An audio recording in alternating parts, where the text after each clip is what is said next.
bonjour tous les réseaux, bonjour à tous nos auditeurs, à tous ceux qui nous écoutent. Bienvenue dans l'émission Réveille le héros pour ce nouveau numéro. Alors nous vous bénissons au nom du Seigneur Jésus et nous tenons encore une fois à vous remercier, vous tous, nos auditeurs fidèles. Déjà vous remercier pour votre fidélité envers la chaîne Victoire Live Radio et surtout votre fidélité envers notre émission Réveille le héros qui est tout simplement votre émission. Donc avant de commencer, bien sûr, je tiens à rappeler le thème de cette émission, du moins sur quoi il est basé. Alors cette émission a pour objectif de vous motiver spirituellement, vous motiver intellectuellement et vous motiver également physiquement. Parce que voilà, il faut savoir que Dieu nous a créé esprit, âme et corps, donc il est nécessaire et important que l'on soit encouragé dans tous les domaines. Donc c'est encore votre frère et serviteur Marius Minsongo qui vous parle actuellement. Donc soyez tous bénis ainsi que vos familles. Alors aujourd'hui, nous avons la joie et l'honneur d'accueillir un serviteur de Dieu, un ami, un très cher ami, très tendre ami, pasteur Pascal Pfister. Merci beaucoup Marius, c'est très gentil. Et bonjour à tous, vous qui nous suivez, c'est un plaisir de pouvoir partager ce temps avec vous. Amen. Vraiment, nous sommes honorés de vous recevoir, pasteur. Je t'honore tellement que je te vous vois. Alors vraiment, c'est un très bon ami à moi, le pasteur Pascal Pfister. Vraiment, Dieu fait bien les choses. Donc, la manière dont nous sommes rencontrés, il n'y a pas de hasard en fait. Je l'ai rencontré par le biais d'un grand ami. Donc, c'est dans ton église que j'ai effectué mon tout premier concert. Oui. Amen. Amen. Et ça fait maintenant combien 15 ans, 20 ans ça remonte. Hein. Non, c'est pas autant, mais 8, ça 8 fait ans, une 9 ans. bonne petite dizaine d'années. Voilà, quand même. On est comme dans la dizaine, hein, mine de rien. Donc vraiment, nous sommes dans la joie de t'accueillir dans cette émission et tu es vraiment le bienvenu. Ah, je suis déjà béni. Je suis béni. Alors vraiment, pour vous également qui nous écoutez, chers auditeurs, vraiment soyez également pleinement bénis et nous allons passer un moment très spécial, un moment vraiment très agréable. Donc soyez richement et pleinement bénis. Alors avant de commencer, bien sûr, nous allons prendre un court instant pour remettre ce moment entre les mains du Seigneur, si vous le voulez bien. Alors je vais vous remettre entre les mains du Seigneur. Père éternel, Papa, nous te bénissons, te disons merci. Merci pour ta bonté, merci pour vraiment ta grâce envers nous. Merci vraiment parce que tu es là au milieu de nous par ton Saint-Esprit.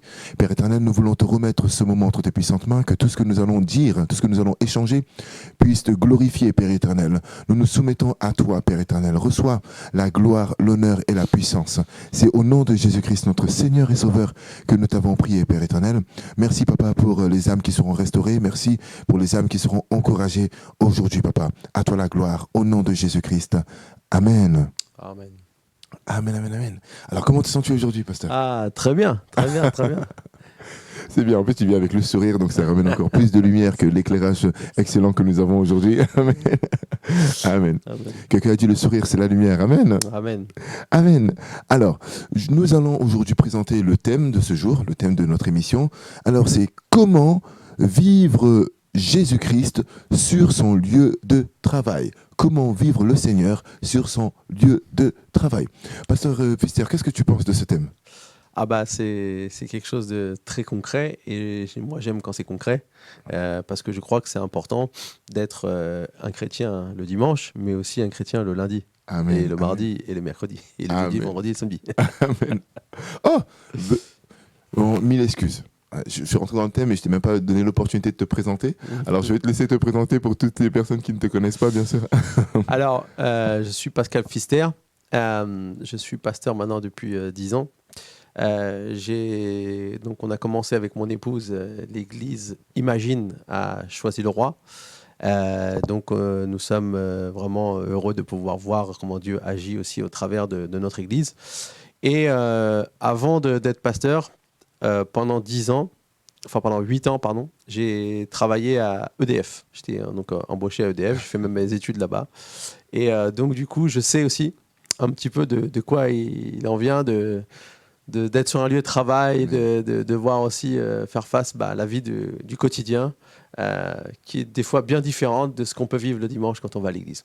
Amen, amen, amen, amen.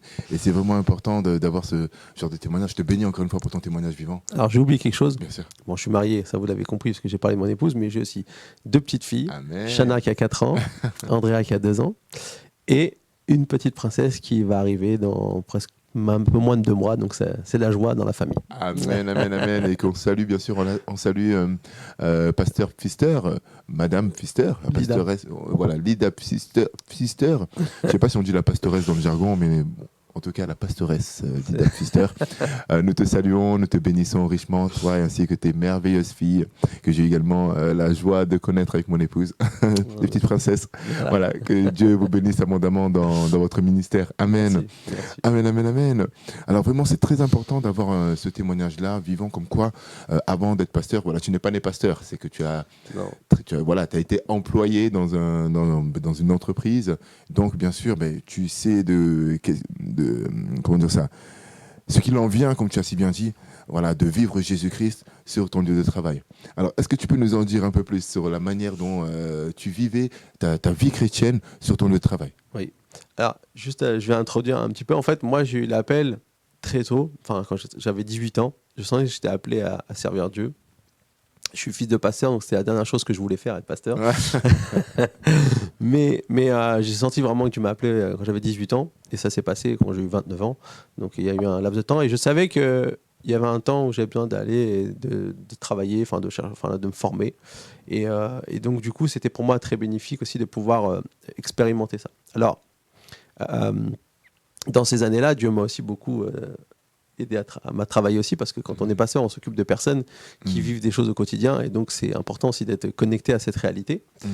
Et donc du coup, lorsque j'ai vécu ces années donc à EDF, j'avais toujours ce paradoxe en fait de vivre peut-être des temps le dimanche où on était vraiment avec des personnes, il y avait des cultes, on vivait de la présence de Dieu très forte, et puis on arrivait le lundi matin et des fois il y avait une blague pas tout à fait pour des oreilles de chrétiens, on va dire, dès le début, et je me disais on retourne dans un autre monde. Donc il y a en fait pour moi, c'est cette chose qui est... On vit des choses peut-être dans notre vie avec Dieu, à l'église ou quoi que ce soit. Et puis, parfois, on est confronté à toutes sortes de choses aussi dans l'entreprise, avec nos collègues, avec nos boss, enfin, toutes sortes de choses. Et du coup, c'est continuer à être cette lumière, même si l'environnement n'est pas le même. En fait, c'était ça un peu, je crois, que j'ai appris aussi dans ces années-là. Amen, amen, amen, amen. Vraiment... Effectivement, c'est vrai que j'ai remarqué une chose par rapport à ton témoignage, c'est que j'ai remarqué que tous ceux qui sont fils de pasteurs refusent en fait de devenir pasteur. Et bon, Dieu fait bien les choses. Là, je vais faire une petite précision. Je ne refusais pas parce que j'ai été quelque part dégoûté. Parce que mon père a toujours veillé sur nous à faire les choses comme bien, et ça c'est quelque chose que j'ai gardé, comme un héritage que je fais aussi pour mes enfants, c'est qu'il a toujours pris soin de sa famille. Amen. Et n'a pas délaissé sa famille parce qu'il s'occupait de l'église. Et souvent c'est un peu les enfants de pasteurs sont un peu victimes de ça. Mais c'était plus parce que je voulais faire autre chose que ça. Mais quand c'est l'appel de Dieu, c'est l'appel de Dieu. Quand le Seigneur te saisit bien. Amen. Vraiment, gloire à Dieu. En tout cas, je bénis le Seigneur vraiment pour ton ministère et pour ta vie. Vraiment, gloire au Seigneur. Gloire au Seigneur. Alors, vraiment, pour suivre le thème, donc, mon épouse m'a communiqué un message qui m'a beaucoup fait plaisir. Bon, elle l'a partagé également sur les réseaux sociaux, sur Facebook. Alors, c'est une pensée de Saint François d'Assise. Tu dois certainement la connaître. Il dit, prêche l'évangile en tout temps et si nécessaire, utilise des mots. Waouh, ça m'a scotché. Alors, ça m'a vraiment scotché. Parce que c'est vrai que lorsqu'on parle d'évangélisation ou lorsqu'on parle d'évangile, de partager Jésus-Christ, on se base surtout sur le fait de parler, d'échanger. Ah, ben, t'as pas parlé à Jésus à cette personne, t'as pas parlé à Jésus à celui-ci. Parce qu'en fait, moi-même, je suis pas encore pasteur. Je sais pas encore pasteur. Mais moi-même, lorsque j'ai donné ma vie au Seigneur, jusqu'à aujourd'hui, je suis encore employé dans un établissement et je suis également à mon compte. Mais c'est vrai que, nous devons parler de Jésus, en fait. Nous devons parler de Jésus, nous devons être une lumière, un bon témoignage. Et c'est vrai que il fut un moment donné où je me focalisais sur le fait de juste parler de Jésus, parler de Jésus, parler de Jésus. Mais je me suis rendu compte une fois que c'est pas tout de parler de Jésus, mais il faut avoir le caractère qui va avec, il faut avoir le comportement surtout qui va avec. Parce qu'on peut bien parler de Jésus avec une diction vraiment excellente, mais à côté, ne pas marcher comme Jésus. Et là, ça fausse tout ce que nous avons, la manière dont nous avons présenté le Seigneur. Et c'est vraiment important. Et justement, à ce propos, le Seigneur m'a inspiré ce verset qui est dans le livre de Hébreux, donc Hébreux 12, verset 1, qui nous dit Nous donc aussi, puisque nous sommes environnés d'une si grande nuée de témoins, rejetons tout fardeau et le péché qui nous enveloppe si facilement et courons avec persévérance dans la carrière qui nous est ouverte. Ayant le regard sur Jésus, le chef, le consommateur de la foi, qui a souffert la croix, méprisé l'ignominie et s'est assis à la droite du trône de Dieu. Point. Voilà, c'est vraiment ce passage-là qui m'a été donné parce que j'ai réalisé que en fait vivre Jésus au travail, c'est pas forcément, je dirais pas que c'est compliqué. C'est compliqué lorsqu'on essaie de le faire en se basant sur nos efforts. Mais ça devient facile lorsque on laisse le Saint-Esprit diriger, commander notre journée. Je ne sais pas ce que tu en penses par rapport à ça. Tout à fait.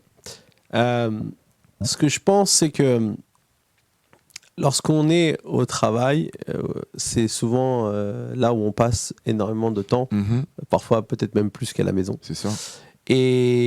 Et quelque part, très vite, si on évangélise et qu'on essaie de convaincre et que toutes sortes de choses, on va nous voir aussi notre vrai nous. Et la réalité, c'est que personne d'entre nous n'est parfait. C'est ça. et que c'est parfois difficile d'être en permanence ce qu'on devrait être normalement. Mais heureusement, il y a la grâce de Dieu. Amen. Et je crois que ça, c'est une dimension qu'il ne faut surtout pas oublier. C'est que la grâce de Dieu, c'est ce qui nous permet, nous, de continuellement avancer en tant que chrétiens. Alors, au travail, si on parle et qu'on essaie d'évangéliser, déjà, on lasse très vite les gens. Et puis, à un moment donné, les gens ils vont vous dire, mais toi, tu es chrétien, tu ne devrais pas faire ceci, tu devrais faire cela. Moi, je l'ai expérimenté. En fait, nous, si on fait un moindre truc qui n'est pas tout à fait droit, les gens vont vous dire, mais tu ne devrais pas faire ça. Alors qu'ils font bien pire que vous. Mais c'est comme ça. Et en fait, c'est là où je crois que c'est important qu'on se rende compte que ce que Dieu veut, et ce qui est différent que ce qu'on vit, on va dire, d'une manière dans la religion, c'est une relation avec nous. Amen. Amen. Et je crois qu'au travail, c'est la même chose. La religion, c'est quelque chose de mort parce que c'est quelque chose qui est une tradition qui ne change pas et on dit, voilà, il faut croire ça et on balance des phrases, on balance des idées. Alors qu'une relation, c'est vivant. Il y a des jours, c'est génial, il y a des jours, c'est peut-être un peu moins fort. Il y a des jours où on est avec Dieu et c'est comme si on se dit que rien de mal ne peut nous arriver et le lendemain on vit une déception, une frustration, un échec.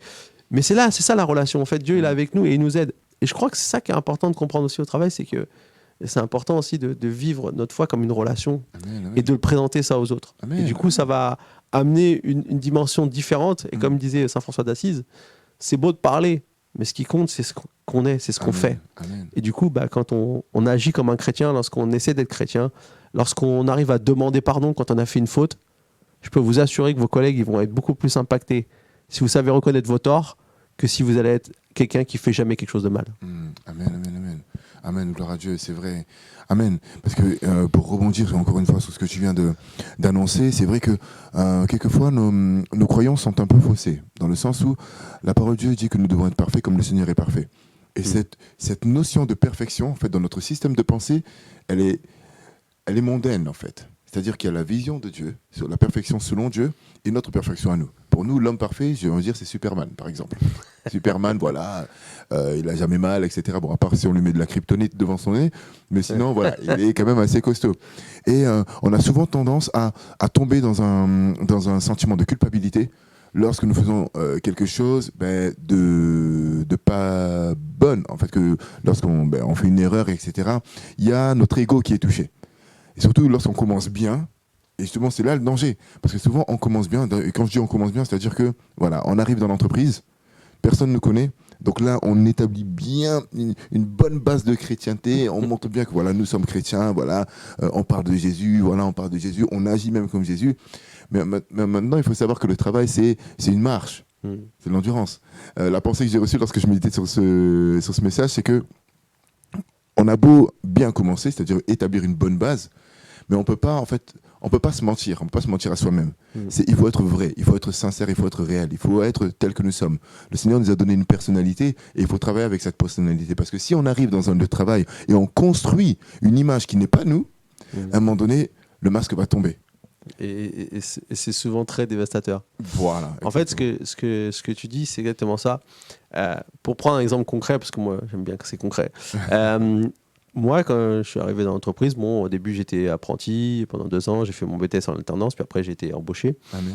Et puis au fur et à mesure, voilà, on vit avec les collègues. Ça se passait plutôt plus ou moins bien. J'ai jamais eu vraiment de gros problèmes. Mais à un moment donné, je suis tombé sur un chef qu'on appelle plutôt les petits chefs, ceux qui sont responsables d'un petit groupe de 10 personnes. Et lui, c'était un ancien employé, donc on a l'impression que c'était le job de sa vie d'être responsable. Et quelquefois, il avait des comportements peut-être un peu exagérés. Et moi, ça m'énervait. Il faut dire la vérité.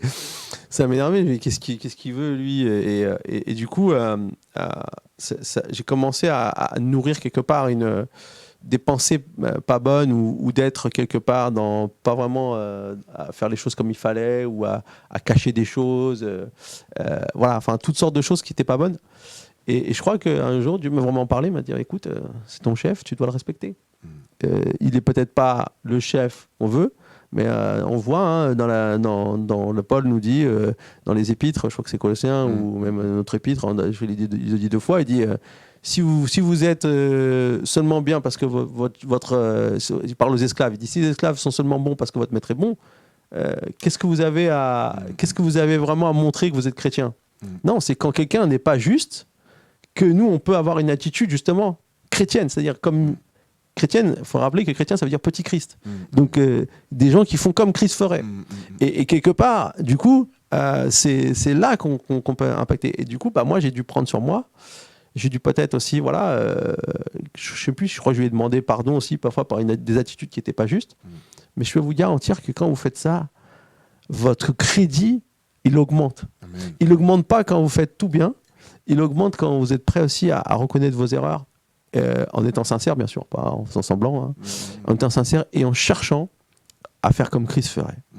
Et moi, j'aime beaucoup, c'est un verset qui est dans la Bible, il dit je vous donne un commandement nouveau, aimez-vous les uns les autres comme je vous ai aimé.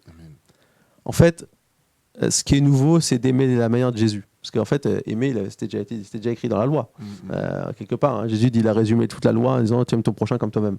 Mais là, c'est comme Jésus nous a aimés. C'est-à-dire quand quelqu'un nous fait du mal, c'est de ne pas répondre au mal. Et ça, c'est très difficile. Notre nature, ma nature première est de répondre. Je ne vais pas non plus faire croire quelque chose. Mais la réalité, c'est que quand on fait ça, eh bien, on découvre cette force incroyable qui est de pouvoir aimer comme Jésus nous a aimés. Et Jésus dira à ceux-ci, tous connaîtront que vous êtes mes disciples. Parfois, nos actes, la façon dont on entretient nos relations, la façon dont on se soumet à nos boss, même quand ils ne sont pas bons, eh bien, est la meilleure preuve et la meilleure évangélisation que vous pouvez faire dans votre lieu de travail. Amen, amen. Alors, que pourrais-tu répondre aux personnes qui, bien sûr, qui travaillent également? Parce que effectivement, c'est vrai que c'est pas simple. Voilà, c'est un travail qui doit être fait sur nous-mêmes. Le fait de reconnaître nos torts, d'aller demander pardon, etc. Mais c'est vrai que nous, il n'y a pas de mais, j'ai envie de dire, mais c'est vrai que nous vivons dans une société assez dure, surtout à l'heure actuelle. Donc on voit un peu ce qui se passe en France, etc., dans toutes les manifestations qu'il y a et autres. Et également ces problèmes dus au harcèlement au travail, harcèlement moral, harcèlement, tous les noms qu'on peut leur donner. Alors, que peux-tu dire à ces personnes-là qui vivent ce genre de situation au jour le jour, au travail? Alors, quand je dis d'aimer, c'est pas non plus de forcément se soumettre à quelque chose qui n'est pas juste, en quelque sorte. C'est s'il y a du harcèlement, quel qu'il soit, c'est de vraiment aussi faire ce qu'il faut auprès des personnes compétentes, des autorités, et de signaler si c'est quelque chose qui ne va pas. On entend beaucoup de choses avec le harcèlement qui a pu, l'abus qu'il y a pu aussi avoir sur les femmes dans différents corps de métier. On a encore entendu une histoire sur des jeunes patineuses qui avaient été aussi abusées pour pouvoir avancer dans leur carrière. Et je crois que ça, c'est tout à fait injuste. Et ça, il est bon de signaler parce que voilà, on a un Dieu de justice et que c'est aussi important de ne pas se laisser non plus piétiner, marcher dessus parce qu'on est chrétien. Maintenant, il y a aussi le fait de faire ça de manière juste, sans rentrer dans dans des guerres, dans des conflits, enfin, dans des situations qui sont complètement désastreuses. Je pense qu'on doit toujours pardonner, même si c'est juste que quelqu'un soit quelque part puni par la loi. Si on veut avoir une vraie paix dans notre cœur, Amen. on devra aller par l'étape du pardon. Parce que c'est la seule chose qui nous libère. Amen. On ne peut pas être libéré d'une injustice par le fait que notre agresseur soit jugé. C'est normal, c'est juste, mais ce n'est pas ça qui va nous libérer. Ce qui va nous libérer, c'est le pardon. Et ça, c'est vraiment quelque chose que moi, j'ai sur mon cœur aussi. Quand j'entends toutes ces histoires, je me dis, parfois, les gens vivent avec cette amertume, avec ces blessures pendant des années. J'aimerais vraiment vous encourager. C'est pas que c'est que vous êtes coupable ou que vous avez tort, mais si vous voulez vraiment être délivré, demandez à Dieu qui vous aide à rentrer dans ce chemin du pardon. Parce que c'est le chemin de la vie. Jésus est venu mourir pour nous. Il a montré le chemin du pardon. Et on peut vraiment vivre notre vie de manière bonne et heureuse qu'à partir du moment où on rentre dans ce chemin de pardon. Et ça, c'est parfois très difficile, surtout quand on a vécu des choses au travail. Amen. Amen, amen, amen, amen, amen. Et vraiment... Amen. J'aime beaucoup ce mot, amen. Vraiment, mais gloire à Dieu. Gloire à Dieu. Parce que nous sommes vraiment bénis vraiment dans ces choses-là. C'est vrai que on peut se permettre de dire que ce sont des choses basiques, mais voilà, il ne faut pas non plus faire preuve d'orgueil parce que c'est souvent ces bases-là que l'on ne trouve plus entre nous chez les frères et sœurs. Et vraiment, vous qui nous écoutez, chers auditeurs, voilà, la pensée que j'ai eue pendant que le pasteur Fuster nous exhortait, c'est sur le fait de ne pas jouer au supra-spirituel, au super-spirituel. C'est-à-dire, vous êtes dans une situation difficile, une situation de harcèlement ou autre situation qui est défendue qui est du moins que nous devons dénoncer, qui est défendue par la loi, etc. Donc nous voyons tout ce qui se passe actuellement à la télé. Surtout, je souligne surtout par rapport au harcèlement, le harcèlement. Parce que quelquefois, j'ai beaucoup de frères comme ça. J'ai beaucoup de frères qui, lorsqu'ils vivent ce genre de situation, ou de sœurs qui vivent ce genre de situation, ils n'en parlent pas, ils n'en parlent ni à leur mari, ni à leurs collègues, ni à personne. Ils s'isolent et ils se positionnent sur le fait que, oui, le Seigneur va me sortir de là. Ou je vais pouvoir y parvenir tout seul, le Seigneur veut que je souffre cela. Vous voyez, on s'invente un peu des espèces d'épreuves, voilà, en disant, ben oui, ça c'est le test du Seigneur, le Seigneur me teste dans ça. Frères et sœurs, notre Seigneur nous aime. Comme a dit mon papa, mon papa que je salue au passage, il dit, notre Dieu est souverain, c'est un père de famille. Et il n'y a aucun parent, il faut me le présenter, bon, mais je pense qu'il peut y avoir quand même quelques fous. Mais bon, en tout cas, il n'y a aucun parent qui souhaite le mal pour ses enfants. Donc aucun parent va exposer ses enfants, par exemple, tu ne vas pas prendre ton enfant et le mettre dans une cage avec plein de lions. Non, tu ne vas pas le faire. Je ne pense pas que tu vas le faire. Voilà. Donc, pour toutes ces personnes, déjà que le Seigneur vous bénisse, que Dieu vous bénisse. Ne créez pas des espèces d'épreuves ou lorsque vous êtes dans ces situations, ne les tournez pas comme en disant oui voilà c'est mon désert, voilà ce que j'entends beaucoup, c'est mon désert, le Seigneur veut que je passe par ce désert parce que voilà quand j'arriverai au bout de cette situation, il y a une bénédiction qui m'est réservée. Attention avec ça. Vraiment, le Seigneur, je ne crois pas que le Seigneur vous appelle à faire de telles choses. Voilà, le désert, c'était pour le peuple d'Israël. Bon, maintenant, nous sommes sous la grâce. Nous pouvons avoir des épreuves, mais le désert, s'ils l'ont passé, c'est pas pour que nous aussi, nous puissions le passer encore. C'est un enseignement qu'il y a derrière. Donc, vraiment, je vous encourage de ne pas rester isolés, mais vraiment d'en parler avec vos maris, d'en parler avec vos pasteurs, d'en parler avec vos familles, parce que le Seigneur nous aime. Il aime tout le monde, il nous encourage à ce que nous puissions nous aimer les uns les autres. Donc, ne voyez pas ce genre de situation comme une épreuve que le Seigneur vous met sur vos vies, comme ça, pour arriver, j'ai envie de dire, à une autre dimension de prière, ou etc. Bon, c'est vraiment la pensée que je viens de recevoir, donc je vous la partage, que Dieu vous bénisse abondamment. Oui, je pense que, je veux juste rebondir sur ce que tu dis. Je pense que tu as raison. Et je crois que c'est important, lorsqu'on vit ça, de toujours avoir des personnes ressources, que ce soit nos familles proches, nos conjoints, ou même des très bons amis, avec qui on peut partager des choses, parce que des fois, on est peut-être on est touché dans nos sentiments, dans nos raisonnements, et parfois on ne sait plus tellement comment bien réagir non plus. Donc il y a aussi cette notion d'avoir toujours des personnes qui sont à nos côtés pour nous aider. Et puis, je crois que c'est important qu'on ne se focalise pas non plus trop sur le fait que voilà, c'est Dieu qui veut qu'on vive des choses difficiles pour quelque part après plus nous bénir, mais que c'est la vie en fait. La vie, il y a des bonnes choses et des mauvaises choses. Il y a des drames pour des chrétiens. Des fois, les gens ils comprennent pas pourquoi s'il y avait un Dieu, pourquoi il y a tant de mal sur la terre, pourquoi même des gens qui le suivent ils vivent des choses difficiles. Bah, c'est la vie, c'est comme ça. J'ai envie de dire, il y a le mal et Satan essaie de détruire tout ce qu'il peut. Mais la bonne nouvelle, c'est que Jésus est avec nous toujours. Amen, Dans tous ces moments, Jésus il est là. Donc ça veut dire qu'il peut nous aider à sortir de ces choses-là. Il sera toujours là.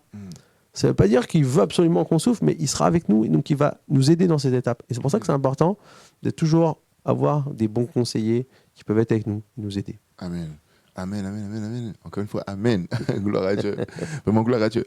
Alors, pour ajouter juste une chose, alors le thème de l'émission, Pasteur Pfister, c'est Réveille le héros. Oui. Donc vraiment pour remettre encore dans le contexte, dans le thème de l'émission, alors quel est comment dire ça ? En quoi là nous devons réveiller le héros par rapport à tout cela ? Déjà le héros c'est vous, c'est moi, c'est nous tous. Nous sommes tous des héros pour notre Seigneur. Et sachez que l'endroit où le Seigneur vous a placé dans n'importe quel de métier, vous êtes un héros. Vous êtes un héros, donc vous êtes appelés, nous sommes tous impactés à être de lumière, à impacter notre génération. Alors par rapport au thème que le Seigneur nous a inspiré, donc comment vivre le Seigneur Jésus sur son lieu de travail, alors où est cette notion de réveil le héros ? Ben, tout simplement, nous vous appelons, le pasteur Pfister et moi-même, nous vous encourageons à réveiller le héros dans le sens où d'arrêter de mettre sur votre dos des fardeaux que vous ne devez pas porter. Arrêtez, alors j'ai envie de dire, prenez vos masques. Même prenons, je nous inclus même dedans. Prenons nos masques, bon, surtout moi, parce que moi je suis encore employé par le service. Alors, prenons nos masques et jetons-les loin de nous. Au pire, jetons-les au pied de la croix. Pourquoi ? Parce que le Seigneur ne nous demande pas de jouer un rôle. Il ne nous demande pas de jouer un rôle. C'est l'ennemi qui se cache, qui se déguise en comment on appelle ça, en ange de lumière ou même en agneau. Voilà, qui se déguise en agneau. La pensée que j'ai eue tout à l'heure pendant que je méditais encore une fois, c'est que c'est même pas l'ennemi le loup ravisseur qui s'est déguisé en agneau, mais là c'était les agneaux qui se déguisaient en loup. Pour pouvoir être acceptés de tout l'effectif de l'entreprise. C'est-à-dire que voilà, on voit un peu que ils ont tendance à faire telles actions, à poser telles actions qui n'est pas dans notre système de valeurs, en tant qu'enfants de Dieu, mais on nous fait comprendre que nous devons y adhérer pour pouvoir vivre tranquille, pour pouvoir travailler tranquillement, pour pas avoir cette boule au ventre à chaque fois que nous allons travailler. Ma réponse est non. Vous ne devez pas suivre cela. Vous devez dire non à ce genre de choses. Lorsque quelqu'un essaie de vous influencer dans ce sens-là, vous devez dire non. Vous devez dire non. Parce que en faisant cela, en adhérant justement à ce genre de choses, eh ben, vous qui étiez agneau, ben, vous vous transformez en loup.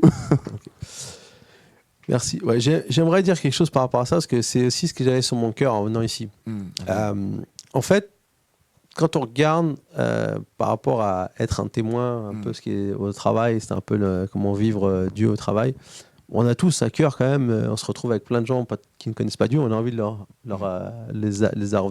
parler de Dieu et les amener à suivre Jésus. Et en fait, j'ai toujours été impressionné par l'apôtre Paul, qui a été, on peut dire, un grand évangéliste, puisqu'il a planté beaucoup d'églises et a fait beaucoup de choses. Mais quand on regarde dans le livre des Actes, qu'est-ce que Paul va faire à chaque fois qu'il a l'opportunité pour évangéliser ? Eh bien, dans le livre des Actes, à 3 reprises, il va raconter son témoignage. Amen. Et je crois que notre témoignage, c'est la plus grande arme qu'on pourrait avoir pour pouvoir partager l'évangile. Alors, au travail, comme on a dit, c'est parfois pas facile de toujours parler parce que on est là en permanence, puis après, au bout d'un moment, les gens disent lui, il fait que de me parler de Dieu, j'en ai marre. Donc, c'est une réalité, c'est du vécu, c'est du vécu. C'est vrai. Donc du coup, Jésus, là, on a plein de bonnes intentions, mais les gens sont... Alors moi, ce que je vous propose, et c'est ça qui est important, c'est que en fait, pour pouvoir avoir un témoignage aussi frais et quelque chose qu'on peut amener, en fait, il faut vivre des choses avec Dieu. Et en fait, c'est ça la différence entre la religion et la relation. Comme je disais, je reviens un peu au début. C'est important qu'on ait une relation personnelle avec Dieu. C'est quelque chose qu'on vit au quotidien. quand ça va bien, quand ça va pas bien. Et du coup, dans ce qu'on vit, eh ben, on peut le communiquer. Et à chaque fois que vous parlez votre témoignage, personne ne peut le remettre en doute.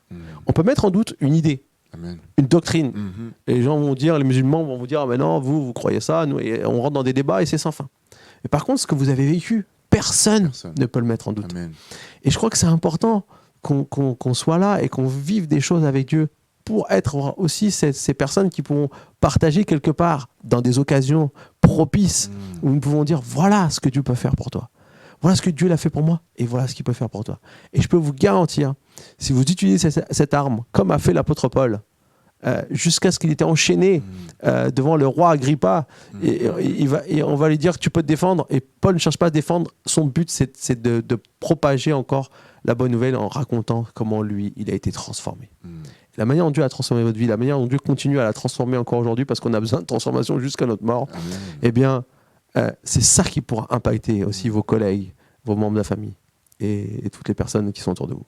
Amen, amen, amen, amen. Amen, amen.